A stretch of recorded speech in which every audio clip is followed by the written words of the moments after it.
کیا تیسری عالمی جنگ بھڑک اٹھی ہے؟ یہ سوال ہے۔ ایران اور اسرائیل کے درمیان حالیہ کشیدگی اور جوابی فضائی حملوں کے بعد یہ سوال دنیا بھر میں گردش کر رہا ہے کہ کیا تیسری عالمی جنگ شروع ہونے والی ہے؟ اسرائیل کے ایران پر شدید حملے اور اس کے جواب میں ایرانی ڈرونز کی بھرمار نے عالمی سیاست کو ہلا کر رکھ دیا ہے۔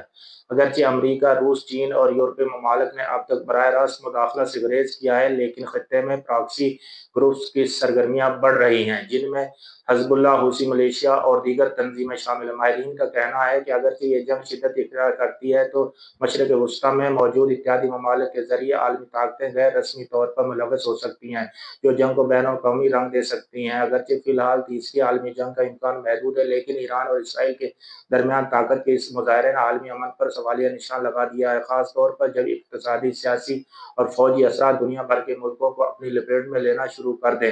لہٰذا عالمی جنگ کا خطرہ اگرچہ فوری نہیں مگر بڑھتا ہوا تناؤ اسے قریب لا سکتا ہے۔